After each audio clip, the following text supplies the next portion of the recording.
see. We are getting connected. Hi, guys.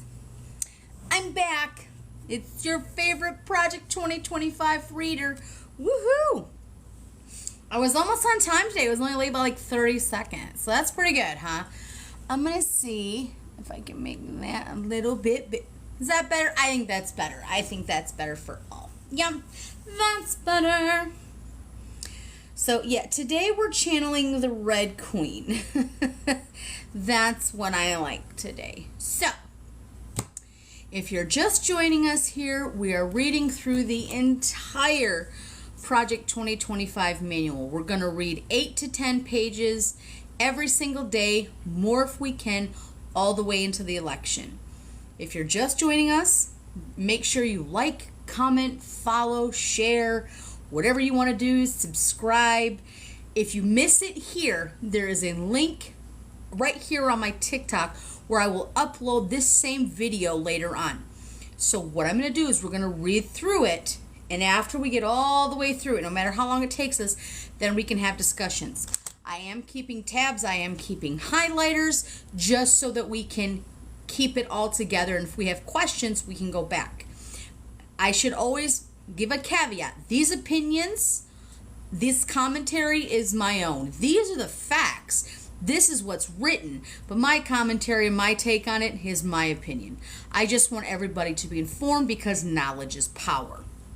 So, I see that we are up and running just fine over here on Twitter. I see that we are doing just fine over here on TikTok. So, let's just do a quick recap for anybody who is just joining us. So, the mandate for leadership, Project 2025, the Heritage Foundation, has a 920-page manifesto of how they want their next administration, i.e. Trump, to enact day one. We have gone through the table of contents. We have gone through the top contributors, the acknowledgments, the authors, the biographies. We went through the foreword. We've gone through the first, let me see, so it's broken down into sections. So we went through the whole first section. The first section was the White House, the Executive Office of the President, and central personnel agencies managing the bureaucracy. So, we are done with section 1. That is taking reins of the government. We are now on to section 2, the common defense. And that's going to talk about the Department of Defense, the Department of Homeland Security, the Department of State, Intelligence Community, media agencies, agencies for international development. And that's it for that section 2. Now, this section is a beast. It is a bear. It is a lot to take on. And there are going to be things that are like, what is this? Remember, guys, we are just ordinary people, ordinary citizens on here reading this. But I know this is very overwhelming for people, and I like to give information. So, thank you guys for the gifts. I see them. I appreciate them. I don't mean to not acknowledge them. I am just reading. I do see them, and I thank you. Gifts are always welcome, but they are never expected, period. I just want to be able to get the information out to everybody that I can. So, that being said, okay, stretch to the right, stretch to the left, praise Jesus, praise Jesus. The praise Jesus is just a joke. It's just raising your hands. But let's get caffeinated. And also stay hydrated. Please make sure if you're going to buy a bottle, you buy the coldest, because honestly, best cup out there. I can leave this in my car in Arizona for over 24 hours, still cold as hell, and it's 117 right now. So, your girl got 3 of these. I should probably link it. Maybe I should, but if not, I think I've already made a TikTok about it if you want to try that link. Again, stay hydrated, guys. Stay hydrated. Okay, let's get right into this. The common defense. Remember, I am reading this, but there are words that I will botch. This can get very dry. It can get very boring. And then there's going to be that little nugget that we hear that we're like, okay, that makes sense. The common defense. While the lives of Americans are affected in noteworthy ways, for better or worse, by each part of the executive branch, the inherent importance of the national defense and foreign affairs make up the Department of Defense and the state among equals. Originating in the George Washington administration, the War Department, as it was known then, was headed by Henry Knox, America's chief artillery officer in the Revolutionary War. Thomas Jefferson, the primary author of the Declaration of Independence, was the Secretary of State. Despite such long and storied histories, neither department is currently living up to its standards and successes of the next presidency and will be determined in part by whether they can significantly improve in short order. And once again, guys, I think I'm going to sneeze.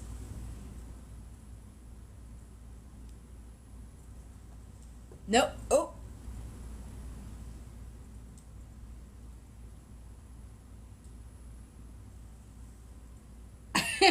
You hate that. Like, I've got to sneeze like right here. Let me see. Look at the sun, they say. Nope. Woo! Sorry about that. Ever since our founding, former acting Secretary of Defense Christopher Miller writes in Chapter 4, Americans have understood that the surest way to avoid war is to be prepared for it in peace. Yet the Department of Defense is a deeply troubled institution. It has emphasized leftist policies over military readiness. Recruiting was the worst in 2022 that it has been in 2 generations, and the Biden administration's profoundly unserious equity agenda and the vaccine mandates have taken a serious toll. There is a reason that recruitment is down, because Gen Z said, fuck you, I'm not fighting your bullshit wars. It's down because 2 generations ago, okay, so millennials and Gen X or boomers were taught, okay, service. But Gen Z's like, I'm not having it. I'm not fighting your wars for you. That's bullshit. I'm not doing it. So recruitment numbers are low. But also, they're seeing how veterans are treated during, before, and after. And why would anybody do that? Why would anybody sign up for something that they know they're not going to be taken care of, that they're going to get fucked all the time, they get fucked over all the time, and then they're going to blame Democrats? No, absolutely not. Absolutely not. And we're going to get more into this because I've read a little bit of this ahead of time. This was the one thing that I was kind of reading about when it talks about veterans, retiring and disabled veterans. We're going to talk about that, where they want to cut that pay. So make sure that when they're talking about these leftist issues and low recruitment, that you look at the source and you look at why recruitment numbers could be so low. Just a forethought as we go into this. Additionally, Miller writes that the atrophy of our defense industrial base, the impact of sequestration, and the effective disarmament of many U.S. allies have enacted a high toll on America's military. Moreover, our military has adopted a risk-averse culture. Think of masked soldiers, sailors, and airmen, rather than instilling and rewarding courage in thought and action. That is such a bullshit statement, because they don't care. They see veterans as, they see active military, we're going to blame. No. The good news is that the most enlisted personnel and most officers, especially below the rank of general or admiral, continue to be patriotic defenders of liberty. Who's going to tell Tommy Tuberville that? Stalling all of the appointments for people who have earned their next position, earned their raise, earned their rank. You want to tell Tuberville that? Don't act like you treat patriots and generals and admirals with all the same bullshit, because you withheld that bullshit and Tuberville knows it. Tuberville knows that he fucked our military by not allowing those promotions because he held it over their heads for his own bullshit gain for Donald. I said what I said. But this is now Barack Obama's General Officer Corps. That's what Russ Vought argues in Chapter 2, that the National Security Council should rigorously review all general and flag officer promotions to prioritize the core roles and responsibilities of the military over social engineering and non-defense related matters, including climate change, critical race theory, manufactured extremism, and other polarizing policies that weaken our armed forces and discourage our nation's finest men and women from enlisting. You acting like you can't give a raise, you can't give a promotion, you can't give shit to military because of CRT and climate change is absolutely fucking disgusting. That has nothing to do with it, and they know it. Why? Because how big is our defense budget? The biggest it's ever been, and the biggest thing that we have. So them acting like, oh, well, we got to prioritize and all these vaccine mandates. Hello, anytime a soldier is enlisted or has to go anywhere else in the world, if there are vaccine requirements, they have to get those. That's not up for discussion. So for them to be like, oh, well, vaccine mandates, acting like y'all have never had vaccines before is some bullshit. It's absolutely, it's maddening at best. Ensuring that many of Americans' best and brightest continue to choose their military service is essential. By far, one moment, I apologize. I felt like my mic was doing something weird over on Twitter. By far, the most significant danger to America from abroad, Miller writes, is China. That communist regime is undertaking a historic military buildup, which could result in a nuclear force that matches or exceeds America's own nuclear arsenal. And where might that arsenal be? I don't know, in a Mar-a-Lago fucking bathroom? Oh, yeah, thanks, Judge Cannon. Exactly. We'll let the 11th Circuit Court deal with that bullshit. That communist regime is undertaking a historical military buildup which could result. Resisting Chinese expansionists aims at requiring a denial defense whereby we make the subordination of Taiwan or other U.S. allies in Asia prohibitively difficult. However, Miller adds that critically, the United States must be able to do this at a level of cost and risk that Americans are willing to bear.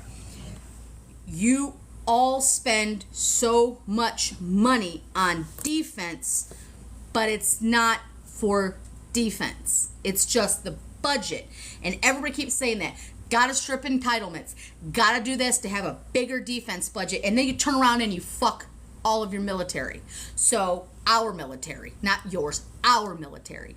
So please explain to me why you think that might be. The best gauge of such willingness is congressional approval. Accordingly, we must rediscover and adhere to the founders' wise division of war powers, whereby Congress, the most representative and deliberative branch, decides whether to go to war. And the executive, the most energetic and decisive branch, decides how to carry it out once begun. As the past 75 years have repeatedly demonstrated in different ways, from Korea to Vietnam to Iraq to Afghanistan, we depart from our constitutional design at our peril. Miller writes that we must treat missile defense as a top priority, ensures that most of our weapons are made in America, reform the budgeting process, and sustain an efficient and effective counter-terrorism enterprise. Across all of our efforts, we must keep in mind that part of the peace through strength is knowing when to fight. As George Washington warned nearly 2 centuries ago, we must continue to be on guard against being drawn into conflicts that do not justify great loss of American treasure or significant shedding of American blood. At the same time, we must be prepared to defend our interests and meet challenges when and where they arise. An effective diplomatic corps is essential to defending our interests and influencing world events, whereas most military personnel have had leftist priorities imposed from above. The problem at the state comes largely from within. Former State Department Director of Policy Planning Kyron Skinner, writes in Chapter 6, large swaths of the State's Department workforce are left-wing and predisposed to disagree with the conservative president's policy agenda and vision. No, we don't just want to go to war because Johnny wants to go to fucking war. We would like to have all of our nuke secrets not in a shitter. So if that's what you call disagreeing with the previous administration, you're damn fucking right. Abso-fucking-lutely. She adds that the department possesses a belief that it is an independent institution that knows what's best for the United States, sets its own foreign policy, and does not need direction from the elected president, a view that does not align with the Constitution. Yeah. The solution to this problem is strong political leadership. Skinner writes, the next administration must take swift and decisive steps to reforge the department into a lean, functional diplomatic machine that serves the president and thereby the American people. You gotta kind of keep the checks and balances. You don't give all of wartime and military time all the power to the president. Because no, I'm not playing Risk with Donnie.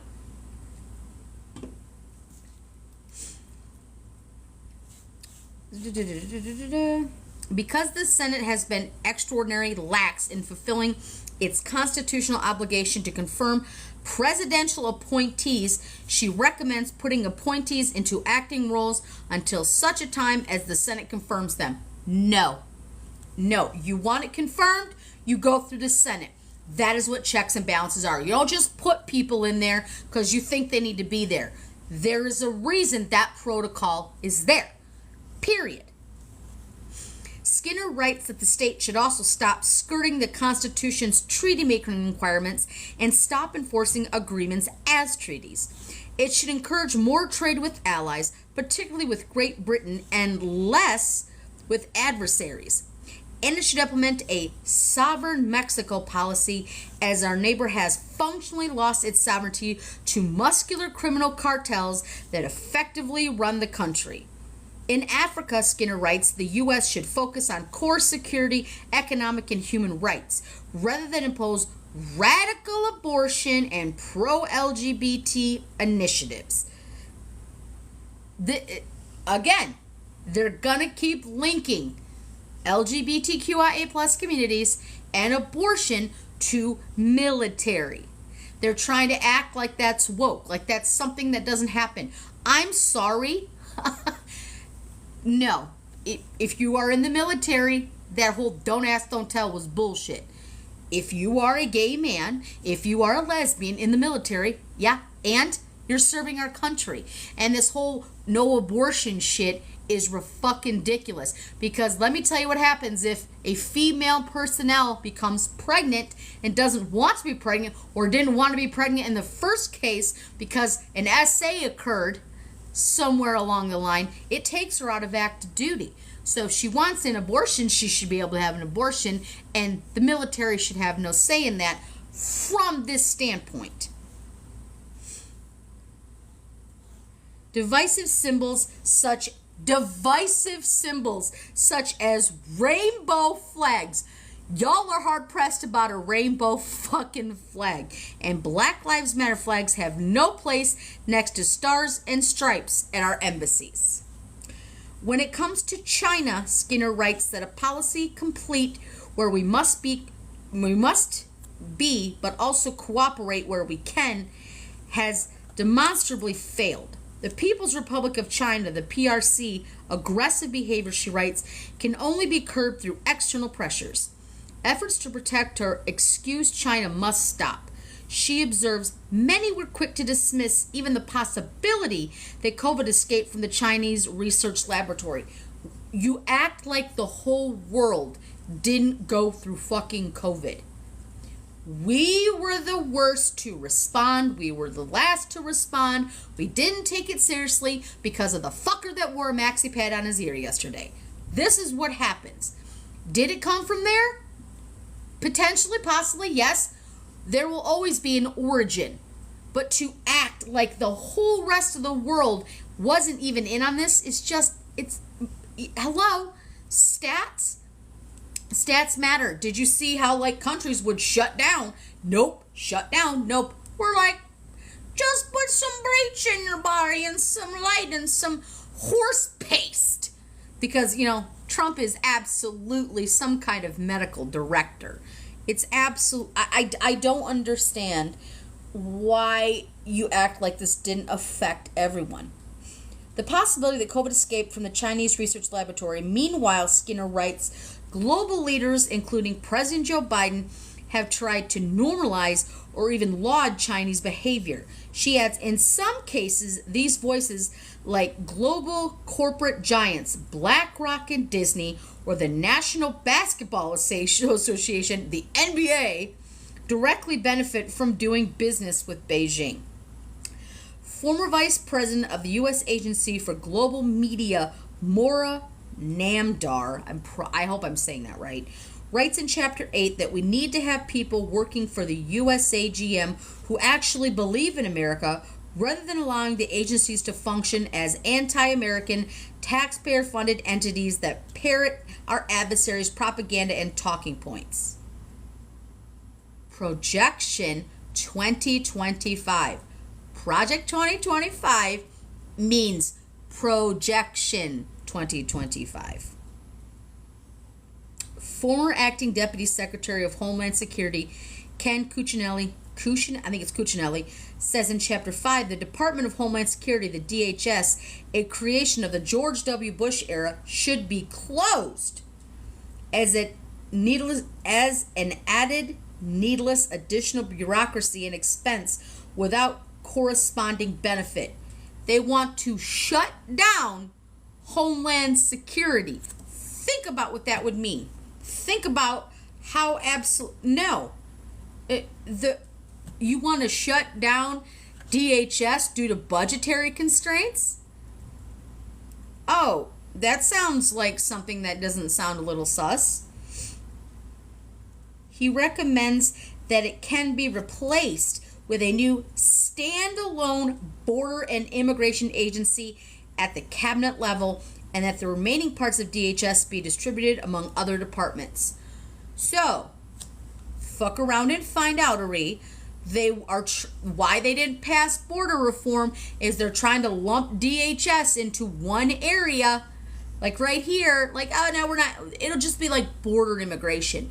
You mean southern border. None of you fuckers are bitching about a Canadian border ever. But then you want DHS to just be like, nah, it can be a little bit here in this state and a little bit here in this state. That's maddening. So they want to get rid of, so here we are. Second page in. Get rid of the Homeland Security. I'm just writing it in the margins. Get rid of DHS. Does that even make sense to anyone? It doesn't make any sense to me.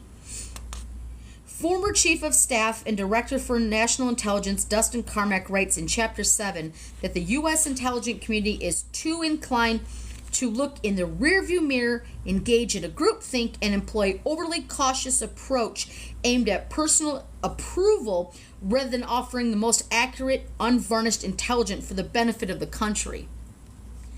We skirted way the fuck past that shit when we kept seeing all the documents everywhere. Okay? We have skirted past this fucking issue.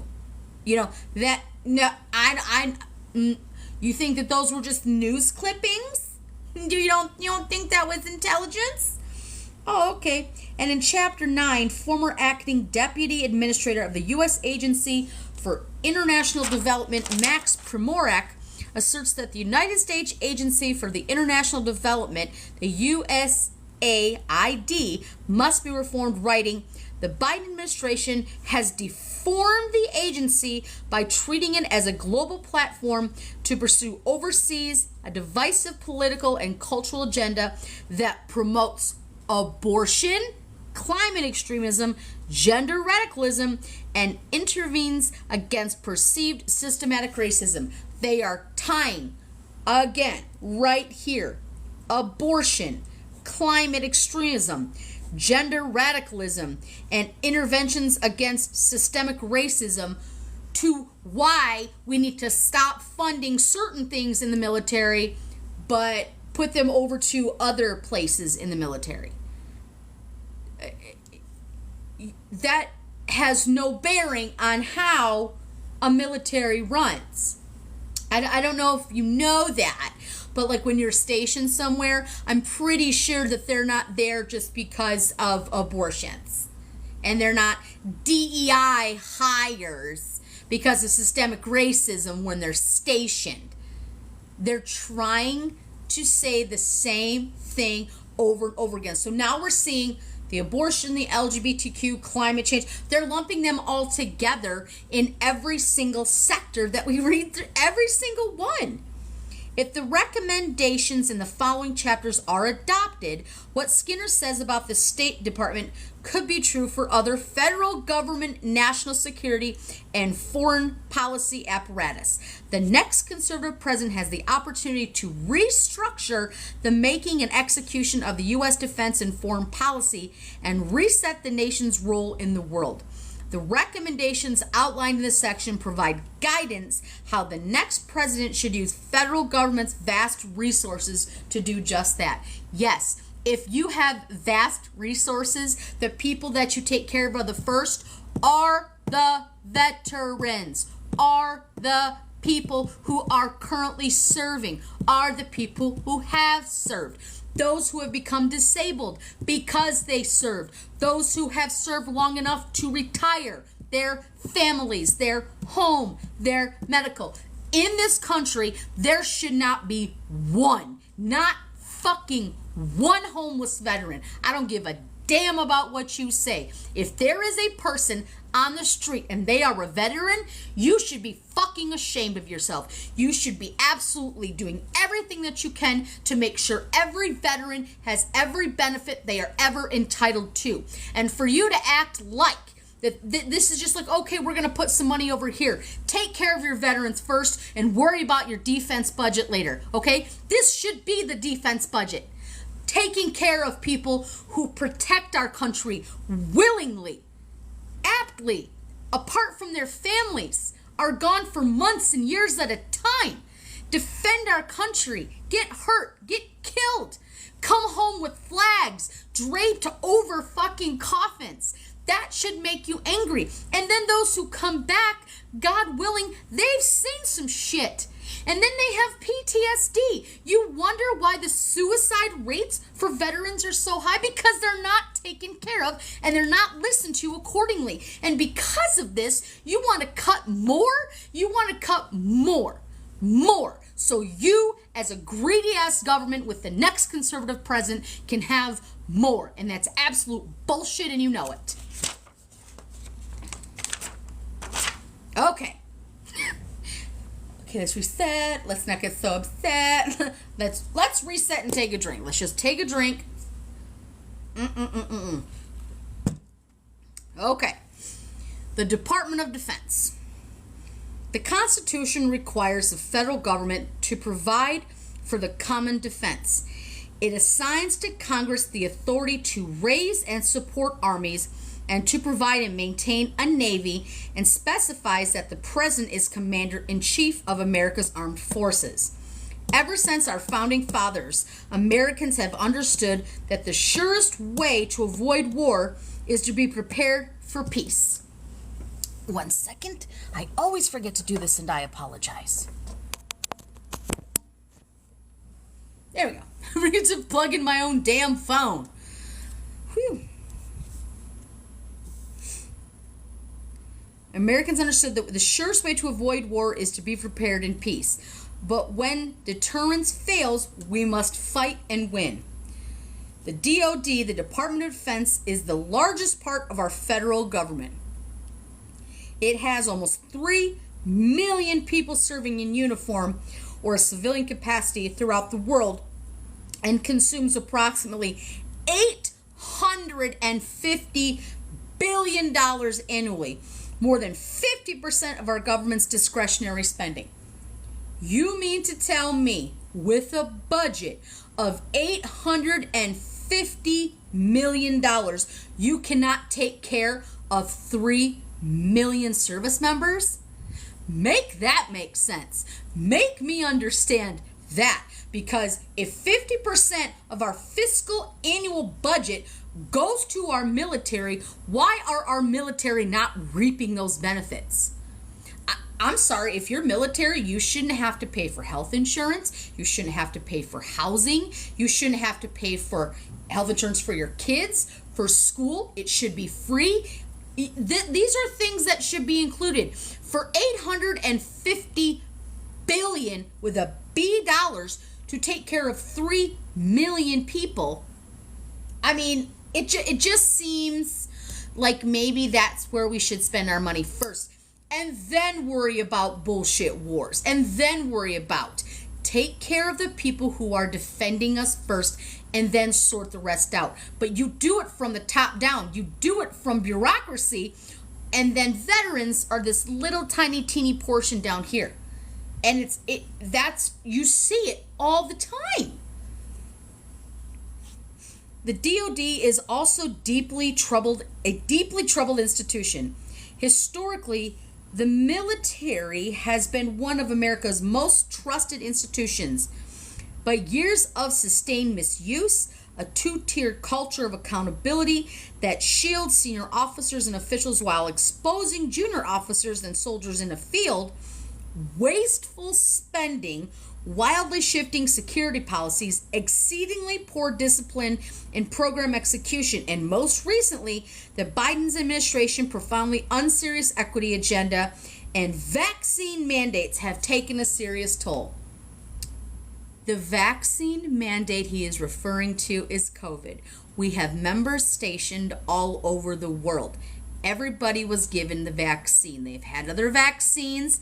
This is a vaccine as well. So you're telling me our military is in the shitter because Biden said get your COVID vaccine? Fuck all the way off.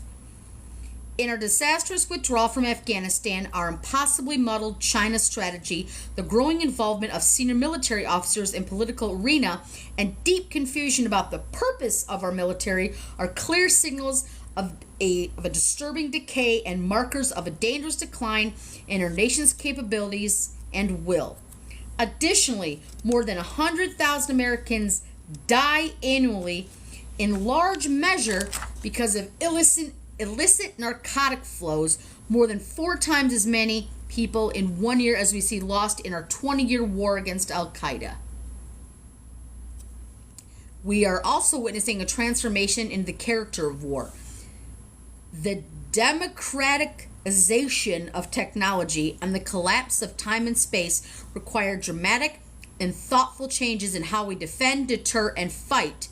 As with any huge bureaucracy, the DoD is one of the world's largest. Breaking the status quo requires leadership and endurance. Technology is critical in maintaining our warfighting primacy, but we must be leery of the siren song that technology alone can protect us. More important is how new technologies are developed, tested, procured, and used, and relies on true competitive advantages of our people. Ingenuity, common sense, and thoughtfulness grounded in a free society. Because war will continue to be the most stressful and consequential human endeavor, the most powerful weapon systems will remain in the 6 inches below the ears of our citizens and the strength of their hearts and content of their souls. That was poetic. Wow. Military service is the most difficult task we ask our citizens, and our nation is enormously blessed that so many young, patriotic Americans eagerly volunteer to carry such a heavy burden. We owe them everything. Say it again. We owe them everything. Everything is inclusion. All. If you volunteer, if you go to service, if you go to war, if you're stationed, if you're here stateside, we owe them everything. Keep saying that. We owe them everything and we must do better. To do better, however, means recognizing and implementing 4 overriding priorities. Let's see what this kind of fuckery is going to bring, shall we? Priority number 1, reestablish a culture of command accountability, non-politicalization, and war-fighting focus. Number 2, transform our armed forces for maximum effectiveness in an era of great power competition. Number 3, provide necessary support to the Department of Homeland Security border protection operations. Border protection is a national security issue that requires sustained attention and effort by all elements of the executive branch. Priority number 4, demand financial transparency and accountability. Those are the 4 priorities. A lot of that just sounds like, we kind of do some of those things, but y'all have some bureaucracy that kind of trips it up just a little bit. But you bringing it back. They want to get rid of DHS. They want to conglomerate it into just border security. And again, they're not talking about Alberta and Vancouver. Let's just make that shit quite clear. This chapter offers recommendations for improving our armed forces and the civilian organizations that support and oversee them. DoD policy. By far, the most significant danger to American security, freedoms, and prosperity is China. China is by any measure the most powerful state in the world and world other than the United States. So it's the most powerful state in the world other than the United States.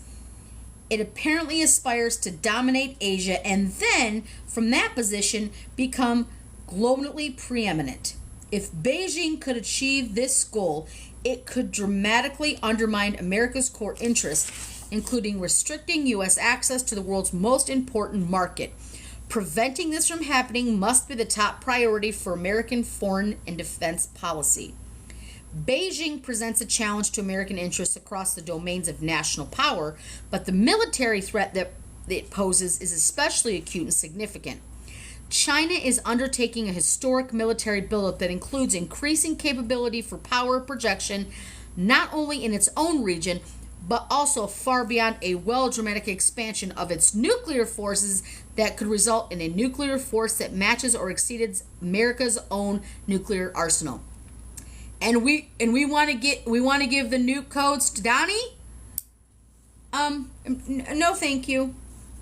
The most severe immediate threat to Beijing's military poses, however, is Taiwan and other U.S. allies along the first island chain of the Western Pacific.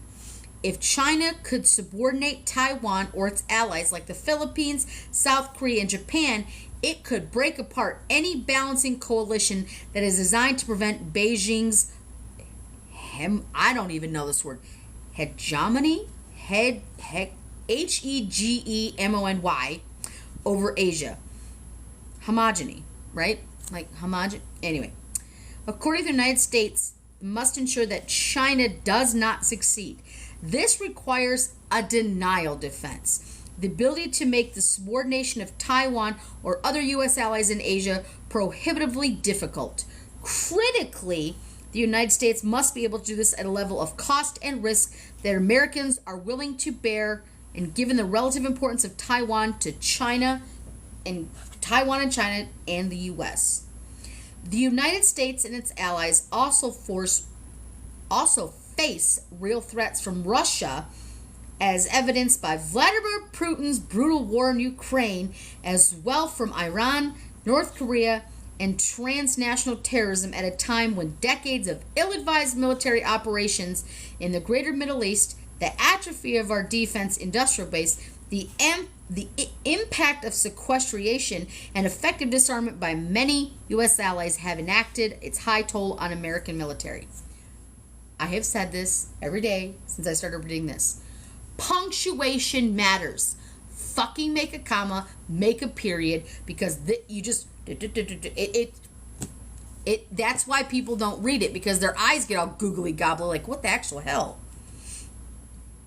This is a grim landscape. The United States needs to deal with these threats forthrightly and with strength, but also needs to be realistic. If it cannot wish away these problems, rather it must confront them with clear-eyed recognition of the need for choice, discipline, and adequate resources for defense.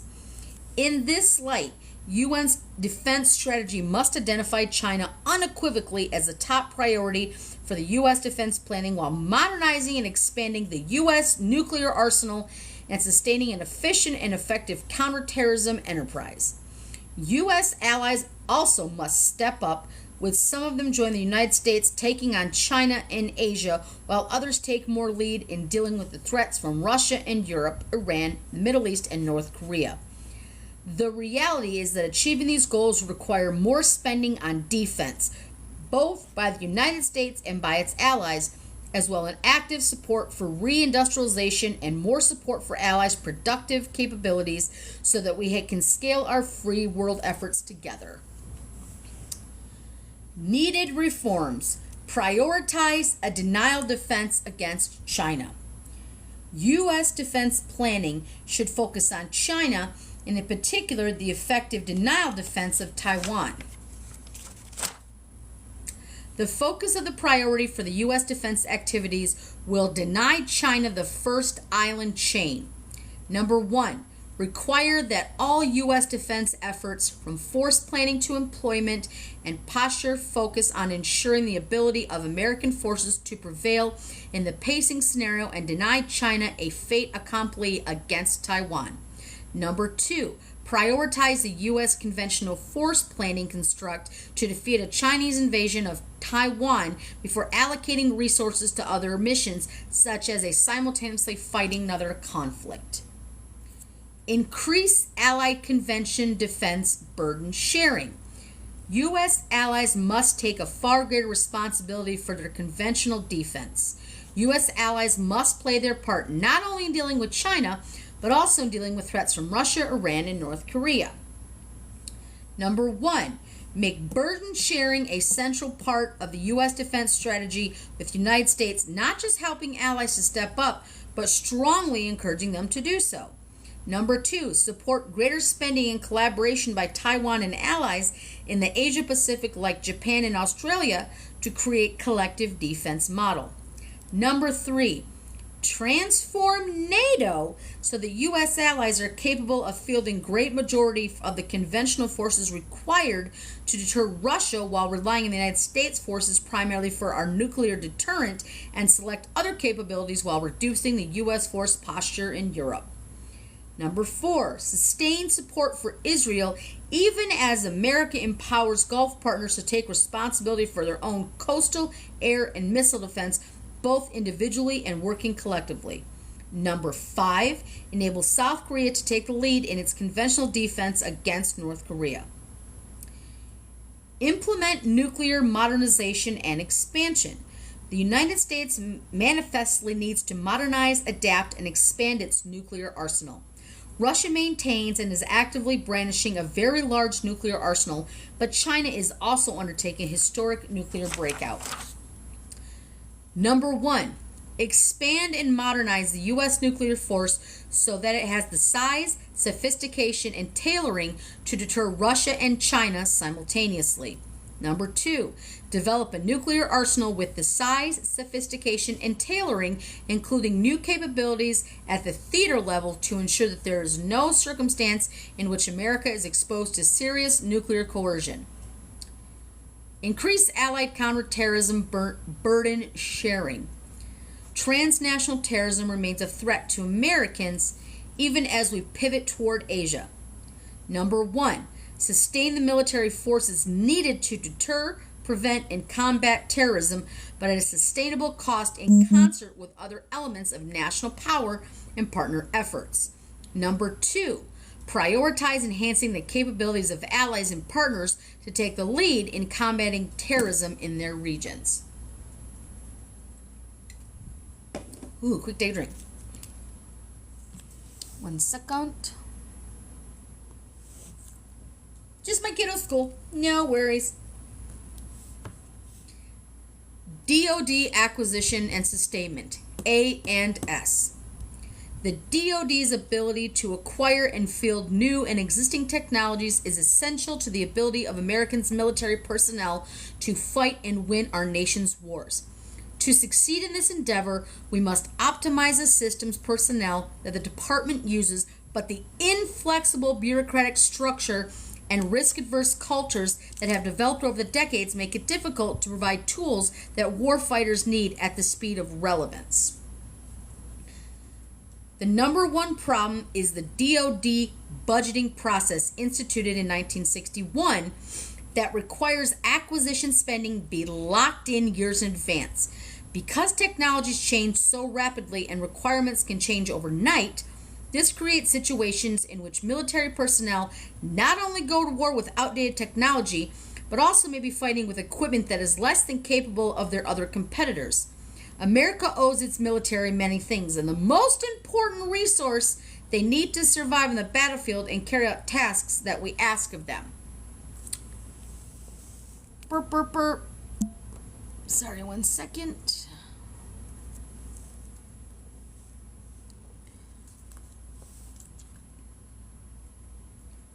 I mean, we do lock in budgets, but, we talk about owes America many things, but you owe them resources. But you also owe them promotions, and representatives and senators shouldn't get to say shit about it. Tommy Tuberville.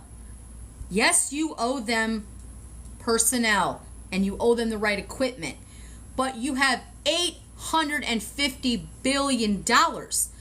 Take care of your home first. It's like when you're flying on an airplane and they say, put your mask on first before you can take care of others. It's the same thing. Take care of your personnel first and then worry about equipment second. Because if you have no fucking personnel, those fucking bullets, those fucking tanks, they're going to fucking sit there. If you treat your personnel like shit, after generations, like a lot of Gen Z are seeing, why am I going to go fight for you when what you fight for is equipment and technologies, not the people who are going to be trained in using them? It just, make it make sense. Needed reforms. Reform the planning, programming, budgeting, and execution process, the PPBE. Enhance funding and authority for DoD mission-focused innovation organizations and away from program-specific stovepipes that planned for and designed 2 or 3 years earlier may no longer be relevant. This allows the acquisition committee to focus on portfolio management and more money being moved around more easily instead of being locked into inflexible multi-year procurement cycles. Number 2, the President should examine the recommendations of congressionally mandated Commission of the Planning, Programming, Budgeting, and Execution Reforms and develop a strategy for implementing those that the administration considers to be the best interest of the American people. The Commission's final report is due September 1st, 2023. So as we're reading this whole thing was printed out last year. This whole Project 2025 was as of last year. So they're saying from September 1st of last year. Let me see. Develop legislation and other means of providing funding outside the traditional PPBE process for the prototyping and experimentation of emerging technologies that are deemed essential to modernization and future conflict. Consider creating a fast track for projects that satisfy the most pressing national security needs. Number 4, require the Undersecretary of Defense for Acquisition and Sustainment, the Undersecretary for Research and Engineering, and all other service secretaries to conduct night court and use existing authorities to determine outdated and underperforming programs so that money can be used for what works and what will work. Require the undersecretaries and service secretaries to brief the secretary annually on the results. Number 5, require the Office of Secretary of Defense to research and report on the acquisition processes used by America's adversaries to improve our understanding of how they are often able to innovate and field new technologies on a faster timeline. Strengthen Americans' defense industrial base. Replenish and maintain U.S. stockpiles of ammunition and other equipment that have been depleted as a result of U.S. support to Ukraine. So, we should be helping, like we said, Ukraine. They want either less to Ukraine or more. You see how this is kind of shaping out? Yeah. This will strengthen the defense industry supply chain and ensure that adequate inventory exists if it is needed for future conflict. Number 2, collaborate with the industry to develop a prioritized list of reforms that the DoD and Congress can enact and implement to incentivize industry to help America's military innovate and field needed capabilities. Number 3, strengthen the ability of acquisition authorities to engage in multi-year procurements and block buys. This will improve private sector raises of return, thereby incentivizing defense contractors to partner with the government. Okay, so you want to pay more to contractors but less to military. You want to fund your buddies, but you don't want to fund our military. You want to improve private sector rates, meaning they want to give them more money, but less to our service members. It will also reduce government overhead by reducing the number of procurement competitors. So they're going to give, it's nepotistic as well. So it's nepotism and more money. Number 4, prioritize the U.S. and allies under the domestic end product and domestic components required of the Build America, Buy America Act. Currently, defense companies are required to manufacture defense items for the U.S. government that are 100% domestically produced and at least 50% composed of domestically produced components. However, there are loopholes that allow companies to manufacture these items overseas. This can create supply chain and other issues, especially in wartime. Manufacturing components and end products domestically and with ally spurs factory development increase American jobs and builds resilience in America's defense industrial base. Number 5, review the sectors currently prioritized for onshoring or friendshoring, as it were, of manufacturing, kinetic capabilities, castings and forgings, critical materials, microelectronics, space, and electric vehicle batteries. Here we're going to talk about some electric vehicle batteries. Interesting. Don't talk about climate change, drill for oil, but let's talk about how we can mine for those batteries. Because, yeah, mining for those batteries, that lithium, is an undertaking. It takes part of the resources. So, I bet you didn't know that. Some of you probably didn't know how much mining is required to make lithium batteries, but right here, it's counterintuitive, don't you think? You think maybe you talk shit about EVs all the time, except for when you need them. Got it. Number 6, help small businesses to become medium-sized and large vendors, which encourages a more resilient industry base and fosters competition. Encourage and plan for durable supply chain for small businesses so they have commercial/private sector customers and are not solely dependent on defense orders, which can be highly specialized, expensive, and irregular. So now you care about small business? Do you care about small business like there's somebody like a Marge who has set up like an LLC and she simply makes bullets? Is that what that is? But you want to make her big because you want to use our defense budget for that? So that's how that reads to me. And if I'm wrong, maybe somebody can tell me later on or in the comments. So you want small businesses to thrive, but what you're saying is give your cronies an LLC, establish that as a small business, and then make them huge so you make them more money. So you keep it stateside, but at the same token, you line their pockets. That's how I would read it. Maybe that's not others, but that's how I would read it. Number 7, increase external engagement among small businesses to inform them of the DoD's needs and how they could work with DoD to meet national security priorities. This section is optimize the DoD acquisition community. Number 1, create incentives to emphasize speed and agility in decision making for prototyping and program of record starts and terminations.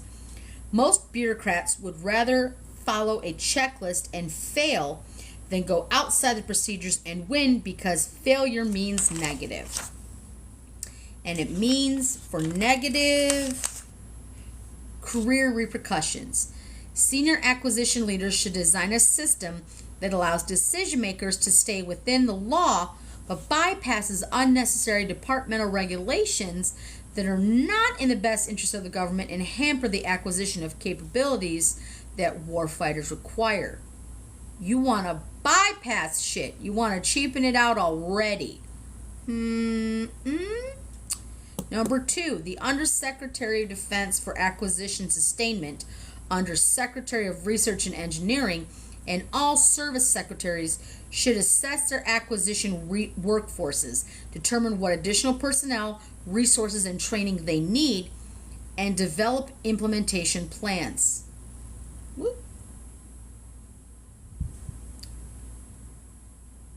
Sorry, I lost my space. I saw something come up on my Twitter feed, so I apologize. Something like it all just... Anyway. The goal is to develop, prototype, acquire, and field required capabilities at the speed of relevance to meet America's pacing threat and maintain a warfighting advantage. Number 3, decentralized defense.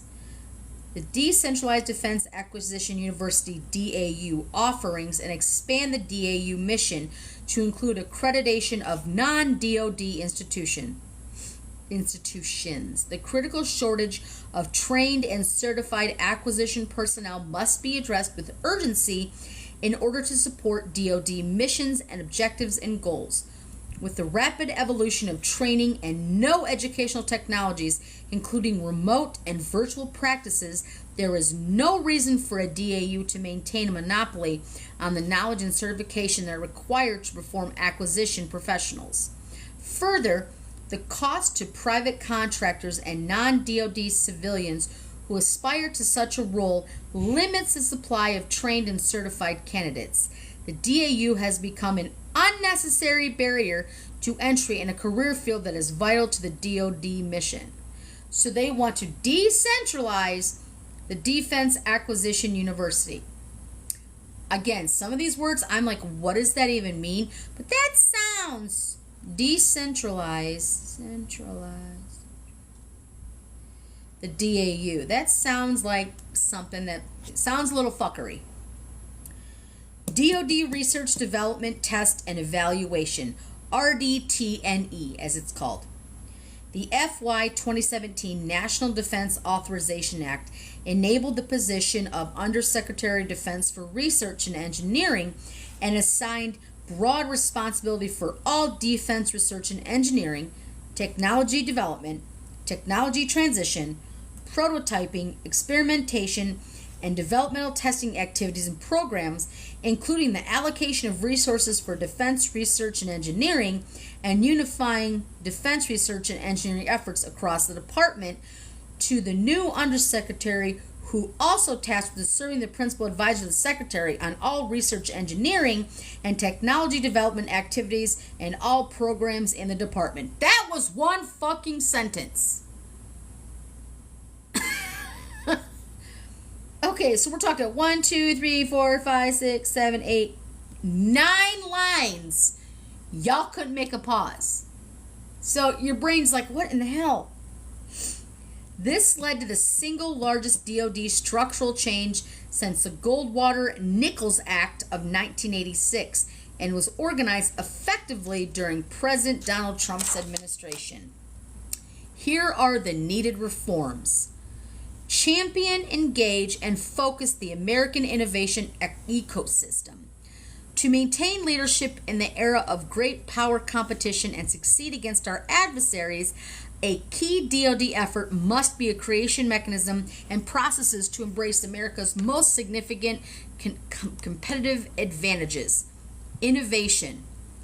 Number 1, engage and leverage of all American scientific, engineering, and high-tech production communities to research, develop, prototype, and rapidly deploy advanced technology capabilities on a continuing basis to preserve our war-fighting advantage. Number 2, increase integration and collaboration among the DoD, government labs, and private companies to solve the department's most difficult problems.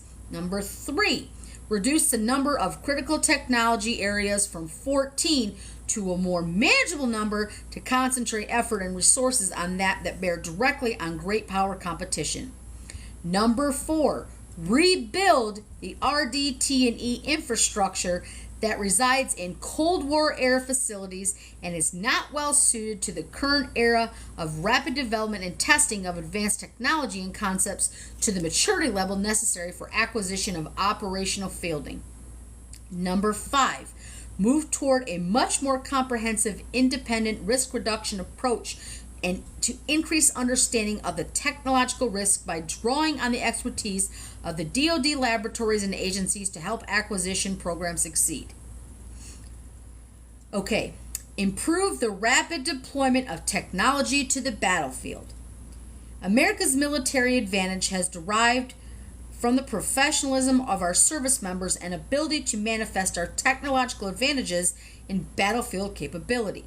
The current era of great power competition will continue to be in the foreseeable future, and technology will be the currency of competition. Our ability to prevail will rest on the ability to develop new technologies and move them onto battlefields more rapidly than our adversaries can. Number 1, accelerate the prototyping cycle to meet immediate battlefield needs. Number 2, require tighter integration with user communities to provide value. Number 3, establish a pipeline of near, mid-term, and long-term technology that is aimed at great power competition, China, and can be matured and prototyped and evaluated to support major acquisitions, the ability to produce at scale, to break the cycle of schedule delays and cost overruns from underdeveloped and poorly understood technologies. Whew, take a drink. I need water for that one. Whew, enough caffeine. Okay. Develop a framework to protect the RDT&E enterprise from foreign exploitation. Strategic competition and adaptive adversaries require new thinking about how to protect technology. China has been relentless in stealing U.S. technology, using a full range of measures from influence operations to outright theft. This has been a major factor in its ability to close the gap and in some cases to exceed U.S. capabilities. Number 1, implement a comprehensive approach to preserving U.S. technological leadership that is based in outpacing our adversaries, clear about what we need to protect, tailored to various specific sectors, for example, academia, the defense industrial base, and laboratories, and underpinned with a full range of consequences for attempted or actual theft. DoD foreign military sales. U.S. states must regain its role of the arsenal of democracy. In fiscal year 2021, U.S. government foreign military sales, the FMS, nosedived to a low of $34.8 billion from a record high of $55.8 billion in fiscal year 2018. This decrease hinders the interoperability with partners and allies, decreases defense industrial base capabilities, and increases the taxpayer burden on the U.S. military's own procurements. Under previous administrations, the United States has built its reputation as a reliable partner with a strong defense industrial base that could supply military articles and goods in a timely manner. Today, the FSM process is encumbered by Byzantine bureaucracy, long contracting times, high costs, and mundane technology. The United States can change this downward trajectory by improving internal processes that incentivize partners and allies to procure U.S. defense systems, thereby expanding our defensive ecosystem. We must reverse the recent dip in the FMS to ensure both our partners remain interoperable within the United States and that our defense industrial base regains much needed capacity in preparation for future challenges. Okay, we have one paragraph, guys, but I want to take a second. We are 100 pages in. Yay! We only have 820 more to go. Woo! Kicking ass, taking names. Look at that, guys. We have gone through 100 pages of information. So everybody just take a quick stretch. Woo! 100 pages in. Woo! And while a lot of it's garbledygunk, a lot of it's really good information. Whew! It's a little bit humid today. Can you tell? Can you tell? Okay, the needed reforms to the DoD foreign military sales. Emphasize exportability with U.S. procurements. The record low FMS sales in 2021 were driven partly by the high costs of converting weapon systems on the back end of production rather than emphasizing exportability and initial capacity planning. I wonder if anything was going on during 2021 that would make FMS sales drop. I think it rhymes with Shovid. Number 1, ensure that senior U.S. military leadership emphasizes exportability in the internal development of defense systems that are both available and interoperable with our partners and allies. Number 2, create a funding mechanism to incentivize exportability in initial planning, which can be recouped after future FMS transactions. End informal congressional notification. What? End informal congressional notification. Informal congressional notifications or tiered review is a hindrance to ensuring timely sales to our global partners. The tiered review process is not codified into law.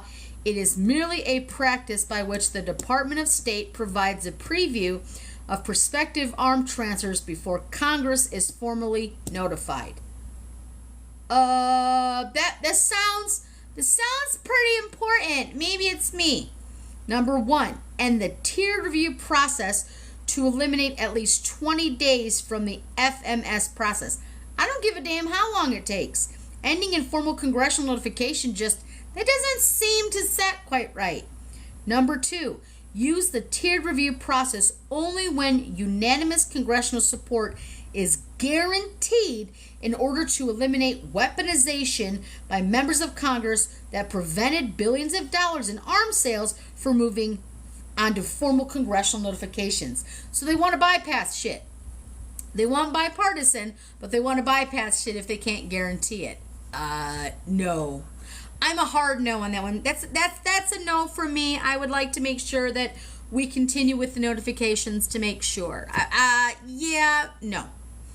Minimize barriers to collaboration. The high cost of developing advanced defense platforms requires that the United States collaborates with key allies to minimize waste, complement strengths, and supplement our key defense industrial base to create a system that is greater than that of the United States alone. Number 1, enhance defense industrial base planning with partners to allow them to focus on niche areas where there are cost advantages for the United States. Number 2, decrease international traffic in arms regulations, ITAR, to facilitate trade with such allies as the UK, Canada, and Australia. Number 3, create opportunities to improve the health of the defense supply chain with added opportunities for partners and allies to contribute. Reform the FMS contracting process. The contracting timeline for the FMS process is shockingly slow. On average, the DoD contracting timeline takes approximately 18 months because of slow bureaucratic processes and chronic understaffing. Okay, so it's understaffed and you want to keep understaffing it and you don't want things to go through a thorough review? I mean, it sounds counterintuitive. Number 1, immediately fund more contracting capacity in all services to decrease the contracting timeline and improve the delivery of defense articles to our global partners. Number 2, rationalize and speed arms sales decision making to preclude our enemies from exploiting bureaucratic slothfulness and allow us to manage the development of indigenous defense industrial bases. DoD personnel. Oh, like I said, guys, I know we're not going to get all the way through this because we've still got, we're on 102. Woo! We're on page 102. Now we're going to talk about personnel, 87 to 102. And remember, guys, I'm only till 2 o'clock today, and I am off on Wednesdays. I will not be here on Wednesdays. I'm at my kiddo's school, so that's just not going to work for me. So I'm going to read through a couple more of these till we get to 2 o'clock, and then we're still gonna go through it, but we're gonna wait till Thursday when I can block it off again. Most likely on Thursday, I think I'm gonna do like an additional half hour. Maybe I'll do like 11:30 to 2, something of that nature, to just kind of make it, because I don't want to fall behind in this. I don't want to lose momentum in this. I just won't be here on Wednesdays. Okay, DoD personnel. The men and women of American armed forces are the most critical component of our national defense strategy, but in recent years, they have been overextended, undervalued, and insufficiently resourced. Why might that be? Tell me, Tuberville. Why might that be? Bullshit non-funding, non-discretionary funding. So you blaming, like, you're saying, oh, we're insufficiently resourced, we're overextended, we're undervalued. That's a fact, and that's on the government, not our service members. Their families help carry them the burden of service, but the assistance they receive is disproportionately less than the sacrifices they make. Fact, something we all agree on. Young civilians who would thrive in a military environment are disenfranchised when educators influence discourage them from learning about military service and preparing for the honor of wearing America's uniform. No. They don't discourage it. Gen Z woke up and said, I'm not fighting your bullshit wars. That's what they said. Gen Z, who has seen their parents, millennials and Gen X, go through some shit as military personnel, probably even talking to baby boomers, their grandparents. They don't want to be recruited because they don't want to be treated like shit, underpaid, and as you say, overextended, undervalued, and insufficiently resourced. That is on the government doing that. So you talking about sacrifices of military families, that is on the government. That is not on these, on low recruitment numbers because they've been influenced not to. They've seen firsthand. They see what's happening. So why the hell would anybody go into that knowing they're never going to be supported? If something happens, they're not going to be taken care of, and neither will their families. Why would anybody go into that? The United States military is an extraordinary institution staffed by exceptional people who have defended our nation and changed the course of history, but the Biden administration, through word and deed, has treated the armed forces as just another place to work. Really? Really? 2 words. Bo Biden. Bo Biden. He saw what was happening and enlisted. So that's some absolute lie bullshit. We must restore a military to a place of great honor and respect, and recruit and retain individuals who will meet rigorous standards of excellence that are required for membership in the world's greatest fighting force. We also need a leader who's not going to say suckers and losers. How about that? Okay? So you've got PACT Act, and then you've got somebody saying suckers and losers. Which one do you think says suckers and losers? And I don't like people who get shot. I don't think that's Joe. I don't think that's Joe. Needed reforms.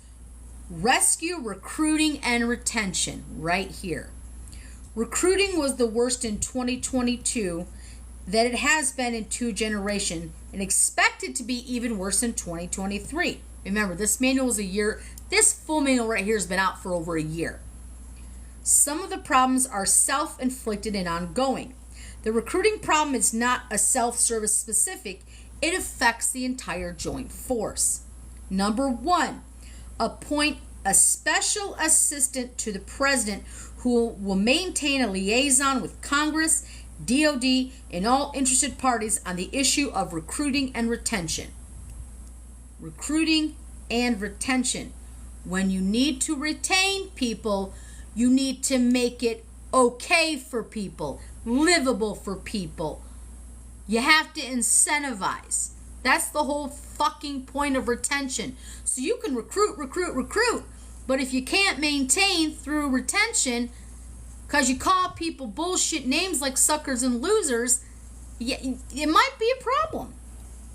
Number 2, improve recruiting by suspending the use of introduced MHS Genesis system that uses private medical records of potential recruits at military entrance processing stations, MEPs, creating unnecessary delays and unwarranted rejections.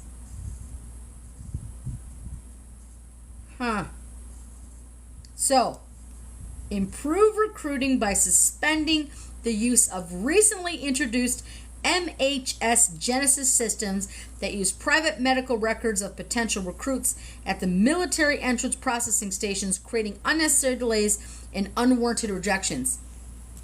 Fucking Kyle Rittenhouse. He can't even get in.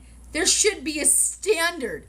This man has been the 2A pew pew pew since he went off and popped off and then cried on the fucking world stage in front of a judge. He is not eligible. He cannot be in the armed forces. There is a reason that is implemented. And you know what? I'm okay with that. Number 3, improve military recruiters' access to secondary schools require completion of the Armed Services Vocational Aptitude Battery, the ASVAB.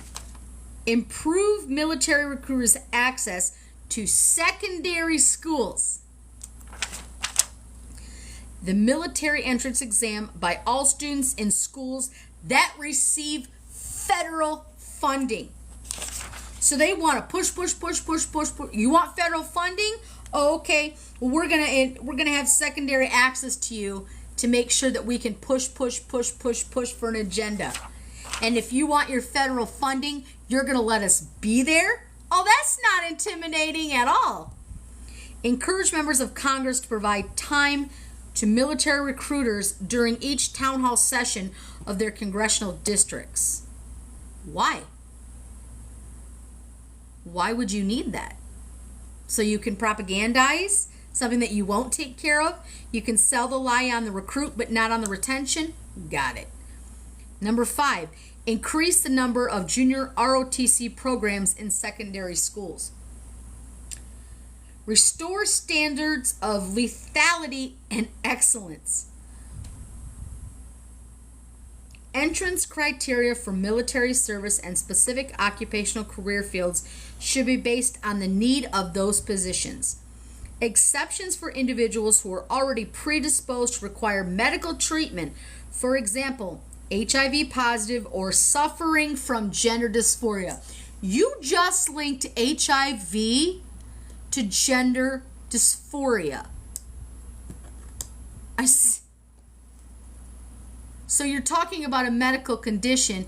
P.S. HIV anyone can get, including straight white males. So you acting like this is just a straight LGBTQ thing is ridiculous. But then you're talking about suffering from gender dysphoria. No, fucker, I recognize who I am. And should be removed, and those with gender dysphoria should be expelled from military service. Why? Why would you as a military disqualify somebody who was able-bodied, of sound mind, and physically capable because they wanted to live their life? They transitioned? You should be revoked automatically for that? Say less. Say less. Fine. They want you to have the draft be like, nope, suffer from gender dysphoria. You said it right fucking here. Page 103 of Project 2025 says if you suffer from gender dysphoria, automatic disqualification. You just gave every fucking person in this world an automatic out to not support your bullshit wars. Right fucking there. So just keynote that, guys, right here. Page 103. We're going to circle it right there. Eliminate. Eliminate it and should be removed if you have gender dysphoria. Wow. I'm just writing this in the notes. One second as I write this. Wow. You are so fucking pressed about how people live their life that when people actually show up to be recruited and have different gender ideologies than you're like, nope. So that's what I would say if it were me and I was talking to all of the Gen Z out there who are getting ready or there's going to be reinstated draft, be like, nope, nope, gender dysphoria. You don't have to go even beyond further than that. Right there's your loophole. Gender dysphoria. That's fucking stupid. If somebody wants to serve and the only issue that you have with them is how they identify, you're a fucking idiot. That's ridiculous. Physical fitness requirements should be based on occupational field without consideration of gender, race, ethnicity, or orientation. You just literally said if you suffer from gender dysphoria, you should be removed. You just said it and then talked out of your ass in the next sentence. Eliminate politicalization of reestablish trust and accountability to restore faith in the force. In 2021, the Reagan National Defense Survey found that only 45% of Americans have a great deal in trust and confidence in the military, down from 70% in 2018. Number 1, strengthen protections for chaplains to carry out their ministry according to the tenets of their faith.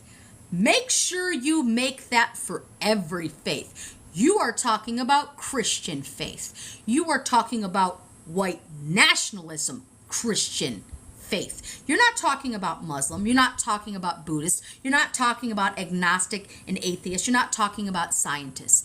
You are talking about giving chaplains free reign to Christians.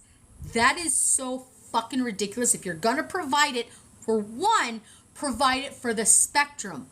In the first fucking amendment, maybe, possibly. Number 2, codify language to instruct senior military officers 3 and 4 stars to make certain that they understand their primary duty to be ensuring the readiness of armed forces, not pursuing social engineering agenda. Fuck you. This discretion should be reinforced during the Senate confirmation process. Orders and directions motivated by purely partisan motives should be identified as threats to readiness. Then promote people and don't hold them hostage because of abortions. Tommy Coach motherfucking Tuberville. Number 3, reinstate service members to active duty who were discharged for not receiving the COVID vaccine, restore their appropriate rank, and provide back pay. All over the world, vaccines are required to be part of our military. There are places where you have to get different rounds of shots to be able to be in those communities to be able to fight. You saying specific only COVID. So let me get this straight. If somebody says, they have like a cholera outbreak, they have malaria outbreak, and they're like, no, I don't want to get any shots.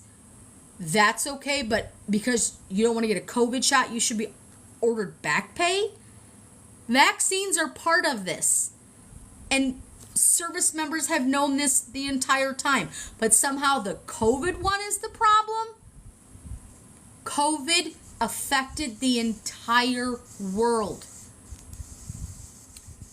Eliminate, number 4, eliminate Marxist indoctrination and diverse critical race theory programs, and abolish newly established diversity, equity, and inclusion offices and staff. You want to get rid of DEI in the military. You don't want gender dysphoria.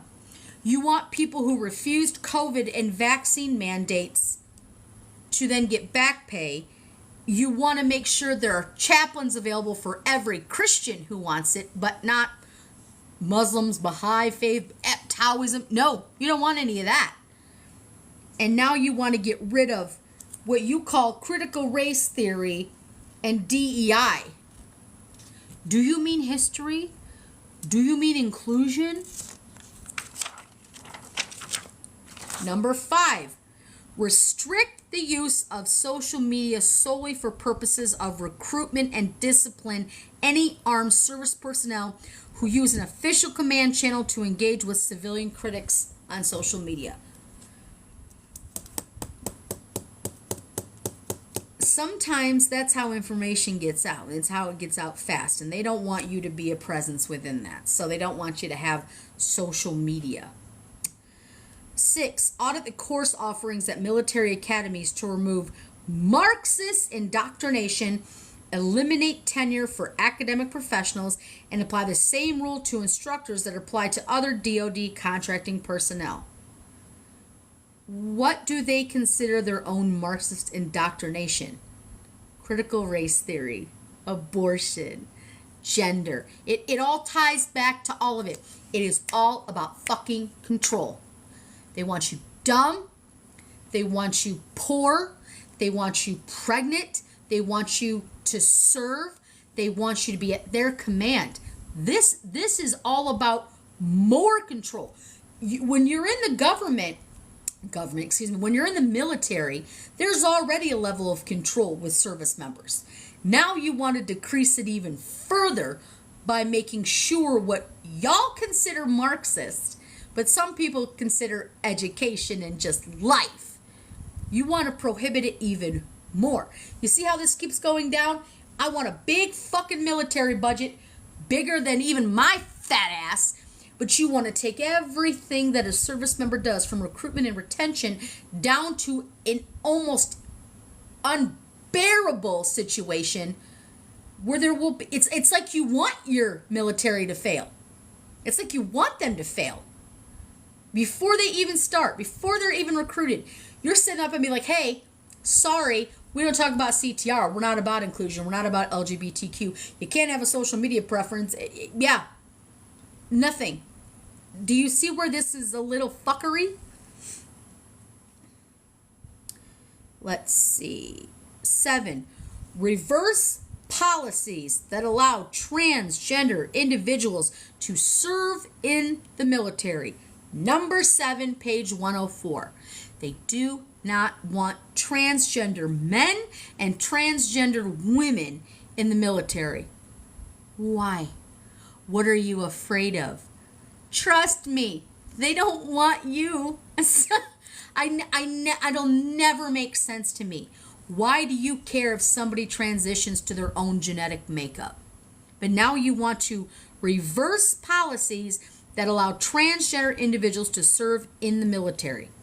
Gender dysphoria is incompatible with the demands of military service, and the use of public monies for transgender surgeries or to facilitate abortion for service members should be ended. Abortion, transgender, control.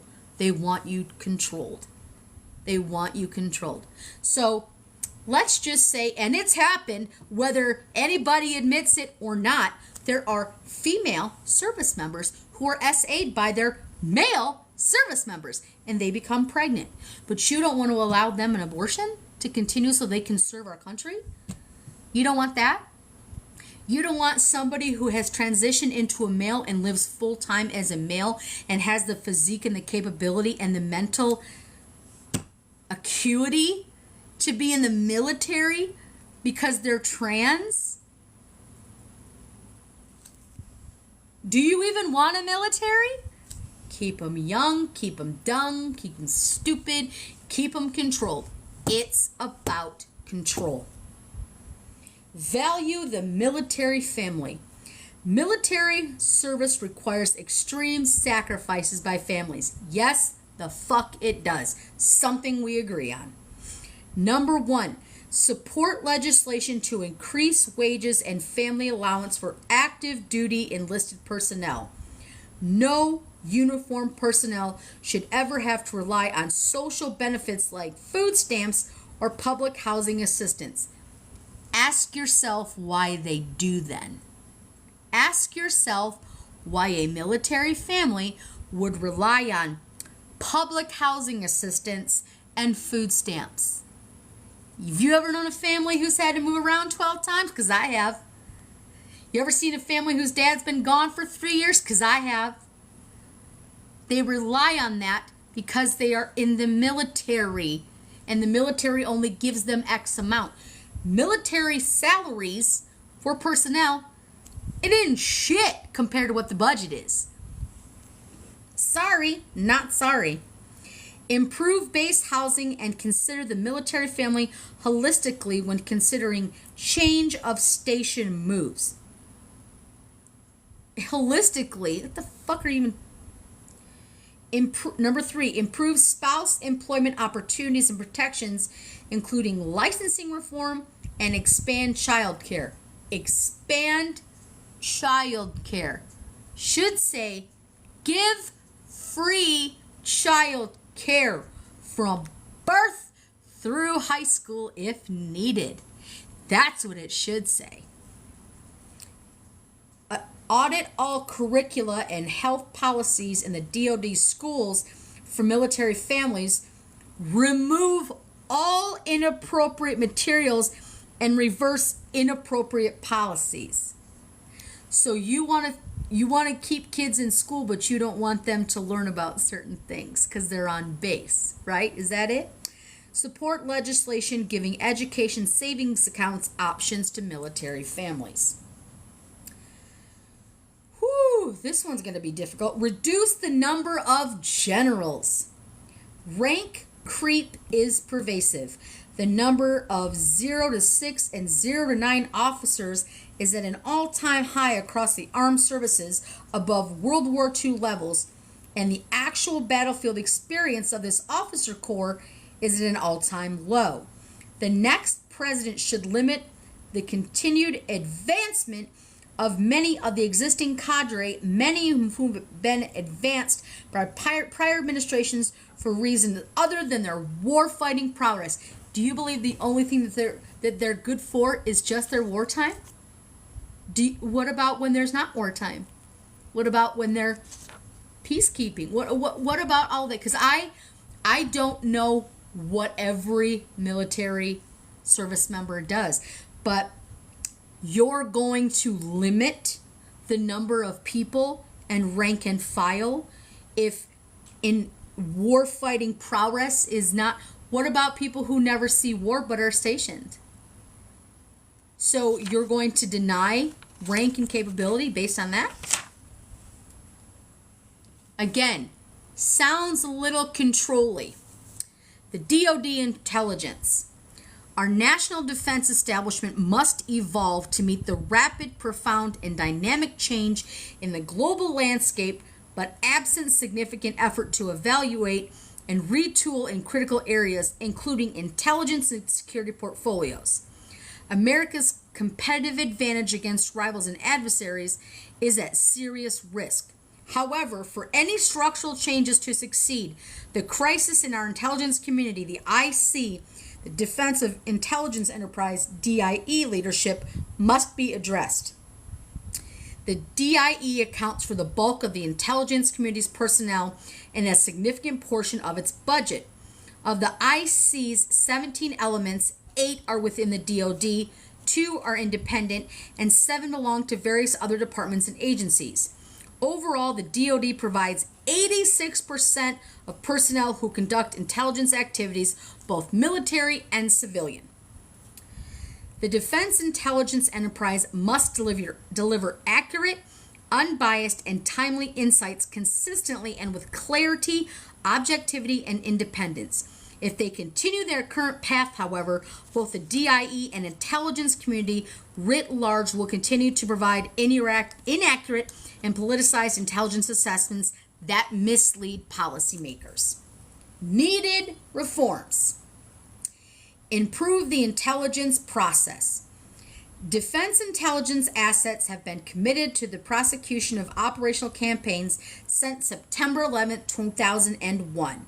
And at the expense of our strategic objectives, this has led to increased risk. Further, the DIE has evolved into a customer-based model with DIE/IC trying to be supportive of policy direction at the expense of analytical integrity. Or it's just trying to make a well-rounded individual, maybe not a machine, maybe. The results have been significant in the politicalization of intelligence. Number one, establish unbiased intelligence reporting from the DIE/IC senior leaders. As the leaders of the DIE, Undersecretary of Defense for Intelligence and Security should provide a top-line, dissenting, or clarifying view of the DIE and the IC assessments as needed. 2. Align collection with analysis with vital national interests. Countering China and Russia. Somebody might want to tell Donnie on the Russia part. Number 3. Establish an effective global federated intelligence framework with allies and partners and our combat commands. Avoid the temptation to neglect areas that appear less pertinent but that support a convergence of threats and the critical requirements to sustain those threats. I.e., get the documents out of Mar-a-Lago, maybe. Number 4, establish and sustain feedback loops, provide insight and direction for continuous improvement and accountability. We must revisit our assessments and understand where we got it right and where we got it wrong. Number 5, better exploit publicity available information, the PAI data, and foster innovations to improve collection and analysis. We must end the practice of multiple DIE organizations paying to acquire the same PAI data and invest more in machine learning, ML, and artificial intelligence to exploit open source and classified intelligence data. They want to replace people with AI. There is a reason, I am sure, that the DIE and the PAI data are doing sometimes the same job for a checks and balance. But now they want to leave it to machine learning, ML, and artificial intelligence, AI. They want to employ less because they want artificial intelligence to be more. That sounds like that could go absolutely no way but great, right? That sounds like nothing could happen there. Number 6, remove policy obstacles that impede available technical solutions of tailored approaches in order to preclude the corruption at the point of collection.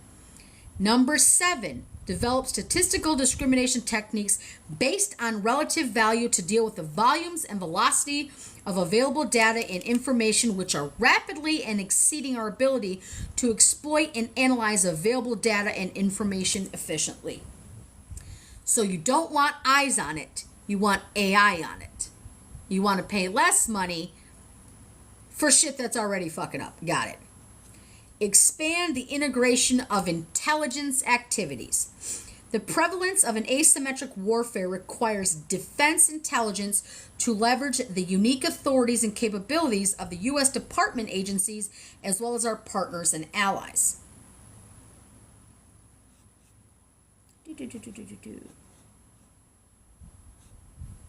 The unique authorities and capabilities of the U.S. Department and agencies as well as our partners and allies to a competitive advantage. Okay, I read this sentence twice. I apologize. Number 1. Create an improved cyber defense and capability.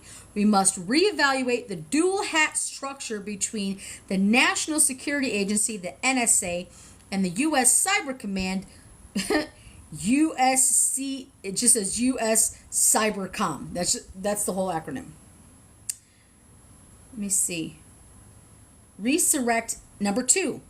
Resurrect economic analysis capability to improve our ability to counter Chinese whole of government strategies that combine security with predatory economic objectives. Number 3, resurrect critical thinking to provide true strategic intelligence that will enable the U.S. to counter global adversaries and emerging technologies such as adversary advances in hypersonics, unmanned aerial systems, the UAS, cyber domain, advanced fighter aircraft, and advanced undersea capabilities more effectively.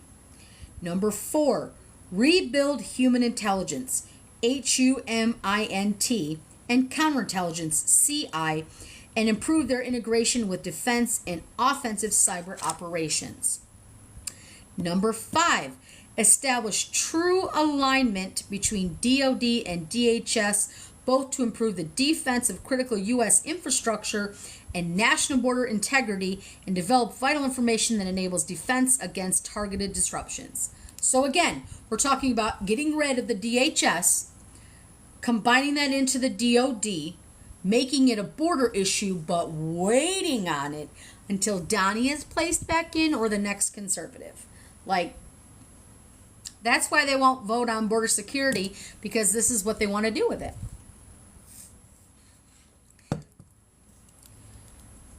Restore accountability and public trust. In recent years, public trust in defense intelligence has been eroded by, for example, flawed assumptions leading up to our Afghanistan withdrawal, flawed Russia-Ukraine assessments, divergences in relations with key Gulf allies, and voids being filled by Russia and China around the world. For trust to be restored and sustained, officials must be held accountable. Number 1, restore DIE critical thinking. Establish mechanisms to restore analytical integrity and return to true intelligence-driven operations. The next administration should eliminate the conflict of interest in the current customer-based model, in which the customer is always right, by enforcing time-tested procedures that guarantee independent analysis, even if it means challenging policymakers' assumptions. The Undersecretary of Defense for Intelligence and Security's leadership role should be expanded to include providing analytical top views and improve DIE transparency by highlighting diverging views. Number 2, elevate the DIE's voice in the national policy discussions, commensurate with the DIE's 75% share of the IC budget. Present defense intelligences to senior policymakers, either independently to avoid all source bias, or in a consensus products like the National Intelligence Estimates. Let's see where we are on this 1 second. So we're on page 107 if you're following along.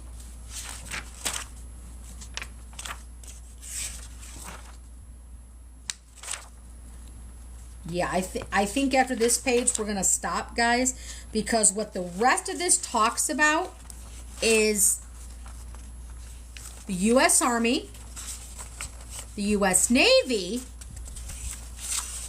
the U.S. Air Force. I'm looking for the Marines. And the Marine Corps. So this is basically what they're saying is happening. And this is what they're saying. Oh, and U.S. Space Force. U.S. Cyber Command. They're talking about the branches. Special Operation Forces. Nuclear deterrence. Missile defense.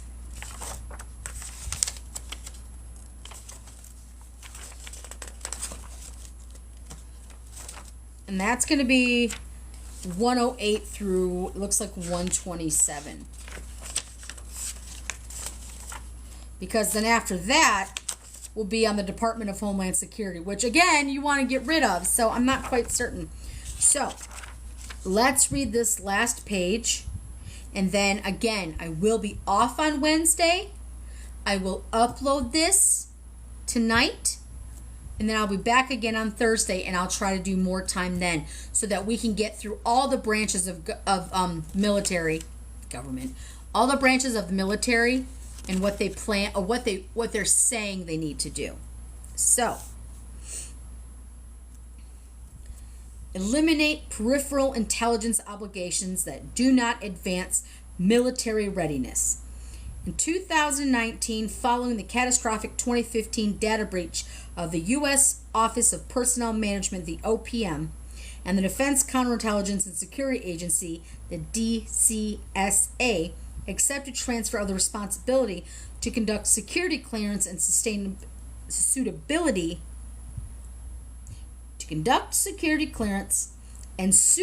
investigations for 95% of the U.S. government civilian workforce.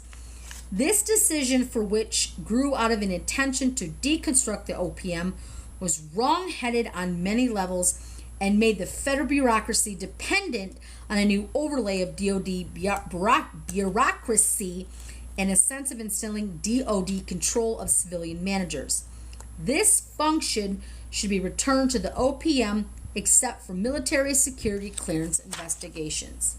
Okay, so when we come back and we reconvene, we're starting here. Start here. It's going to be page 108. And it's talking about Army and then rebuilding Army. And it's talking about Navy and rebuilding. And this is what their plans are. This is what they want to do. So start here on Thursday. So that's what we're going to do. I'm going to highlight that right there. Page 108. Again, if you're following along, I will re-upload this to YouTube. I will be back on Thursday. Let's plan for 12. Maybe we'll do 12 to 3. Maybe we'll do... Oh, and again, guys, I see it. Thank you so much for the gifts and everything. I appreciate that. It is never required. It is always appreciated. I like doing this work because I like giving knowledge to people. I like breaking things down to make them more simple. Because if anybody was to just sit down and read this, they would have stopped however many pages in. But we're already at 108. We're already at 108 and we're still like mid-July. I think we can get to page 200. I think so. That's right. Let's knock it. Thank you for that. I think we should knock it out. I think we're going to get a better understanding. And if I can just make one person listen to this and say, you know what? I think that there could be something I could learn. Because this has been out. It started back in 81, changed hands many times. And for Trump to say that he doesn't know shit about this, Agenda 47, it's like the Cliff Notes version. So he started with that, and then he stopped with that. And then so him saying that he doesn't know about that is absolute bullshit. Don't listen to the naysayer. This is exactly what they need him to do. And they found their fucking idiot in order to drive this. This is exactly who he is, exactly how they want this to be framed, and they knew he would be their puppet. He'll do whatever they say because he'll think he's king. In reality, this is what's going to happen if we don't vote Democratic. And I know there are people out there that do not want to vote for Biden, and there are people out there who do not want to vote for Trump, and I get it. Your vote is your vote. Your voice should be heard, but there should be sound reasoning behind it. It just shouldn't be pew, pew, pew, America, and then you call Joe Sleepy Joe. Sleepy Joe, who fell asleep at the RNC last night that was all about him? That's right, Dramamine Donnie, right there. So... Again, this is about saving democracy. This is about saving our integrity. This is about we vote now and we get to vote again later on. Because if you don't vote now, if you just like, I'm not going to vote, and then it goes to Trump, you'll never have to vote again. But all of your rights will be gone. And this manual, day fucking one, will be boom. They are plotting and ready should this happen. And we... the people are much stronger numbers than them. We can do this. It just takes a little time. Now, if the only thing I do is read this and provide some commentary, maybe some relief and a little bit of education, I've done my job. And I hope that all of you are getting something from it. I hope that you feel heard. Again, I apologize. I'm not reading through all of the comments. It would just distract from how I'm reading. But when we do get through it, we will go through some of these highlighted sections. We can bring people into lives and we can have actual honest conversations. So with that being said, I hope you guys have a great rest of your day. I will be back on Thursday. I will upload this tonight so you can listen if you want to. And feel free to just comment whatever you want, guys. I hope you guys have a great rest of your day, and thank you so much for joining.